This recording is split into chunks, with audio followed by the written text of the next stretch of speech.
Hi, my name is Elkabita Ovianti Bintarto from Erlangga University, taking a semester in University of Szeged, Hungary. This is my IISMA story.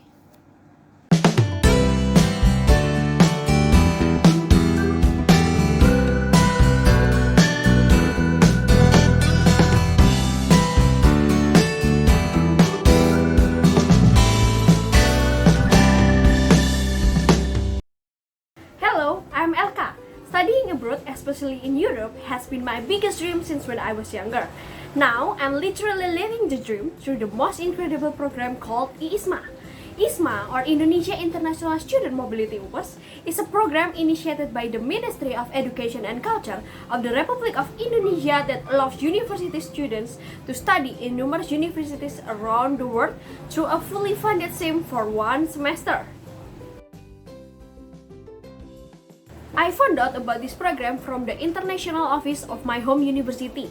They posted the information on their Instagram account and even held an online info session for us to attend. As I mentioned before, I had been dreaming of studying abroad and planning to get some student exchange experience if I could. However, pandemic came and I almost lost my hope. Then I came across the ISMA program launch. At first, I was really amazed at the program's goal and the opportunity that it offered. ISMA covered almost all the costs that you will need, like living expenses, visa, health insurance, tuition fee, accommodation, transportation, and even PCR costs. I attended the info session held by the Erlangga University, and then I prepared the documents needed to apply for the program. IISMA has two phases of selection that you should face. First, the administrative phase, and second, the interview phase. It was only 2 weeks before the submission deadline of the administrative phase when I found out about IISMA. So, I rushed to take the earliest TOEFL test that I could find. IISMA required us to have one legal English proficiency certificate, and you can take either IELTS, TOEFL IBT, TOEFL ITP, or Duolingo English test. I chose TOEFL ITP because it was allowed at the time. Also, I'm more familiar with the exam type and question, so no further study needed for me. While waiting for the test results, I started working on the essays and other documents. For the essay, basically there were 4 questions. The questions were mainly about our achievements, our effort in facing difficulties, and our plans when being accepted for IISMA. For each question, we should write for a maximum of 200 words. When working for the essay, I also asked for a review and proofread from my friends who also participated in IISMA, a senior and also a lecturer. They give me useful tips in writing and presenting myself in the essay, and also corrected me when there were mistakes. For the other documents, I requested a recommendation letter from my international office, or usually called Erlangga Global Engagement, or EDGE. From their suggestion, I managed to apply for a passport too, so that if I'm accepted, I'd be able to finish all the requirements from the host university on time. My test result was out on the day before the deadline, so I quickly submitted everything.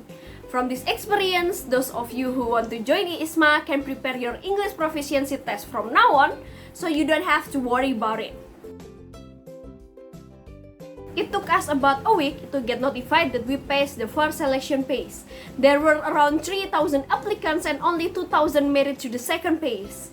I got my interview schedule in the afternoon, and I prepared by reading my essays, writing down the possible questions, and practicing it. The interview went well, however, I didn't know if I would make it. Around 2 weeks later, the announcement came, and I got accepted as an IISMA awardee in University of Szeged, Hungary. Yay! For me, the most challenging part during my pre-departure is applying for a visa. After getting accepted, we should submit several documents to our university's website. But don't worry, when you have difficulties, the faculty member will help you. For University of Szeged, Miss Melinda Kovacs patiently helped me a lot since the very first day. After that, we will get a letter of acceptance, and finally, we can apply for a visa. There were so many documents and forms that should be prepared, but we can always ask the seniors from PPI who are so much more experienced than us. We should have to be careful too in filling the forms and preparing the documents. I went to Jakarta from Surabaya to apply for the visa in the Embassy of Hungary in Indonesia. The process took me for up to 3 hours, and there was an interview and biometrics documentation as well. After that, a month later, I finally got my visa.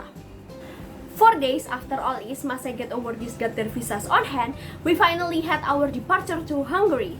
We got on a very long flight. Jakarta to Istanbul took us around 10 hours, and then the Istanbul to Budapest flight was only 2 hours. We arrived in Budapest at 8 a.m. local time, and we were welcomed by the seniors from PPI. We were picked up by the university bus and we went straight to Szeged, particularly to our dormitory Otalmi Diakla Kasok. The good news is we didn't have to go on a quarantine. On my first day in Szeged, we explored the town. Szeged is the third largest city in Hungary, however, it is smaller than I thought. The town feels very homey. The sun shines almost all the time, living up to its title, the City of Sunshine. Szeged is a really nice place. Although we're foreigners, Szeged feels like home. What I really like about the city is how the sun shines a lot. It gives warmth despite the cold weather. Also, the transportation system is well established and neat. I can go anywhere around the city with the bus and know where to go only by looking at the Google Maps. The living cost is also not very expensive compared to the other European cities. For example, 1 liter of milk is around 10,000 rupiahs. The first noticeable culture difference is how they respect the pedestrians. The city is really walkable and bikeable. When you want to cross the street, the cars will slow down and stop even if they're still far away. The culture shock that I experienced is the communication difficulties with the local people. Almost everyone there doesn't speak English. They speak Magyar or Hungarian, which is one of the most difficult languages to learn. The signs, the writing, the food packages, everything is written in Magyar. People here don't really understand English, so at first I struggled when I want to speak to them, to ask for direction or any other thing like buying medicines. But I overcome it by showing Google Translate to them, or by gestures, or by writing it down.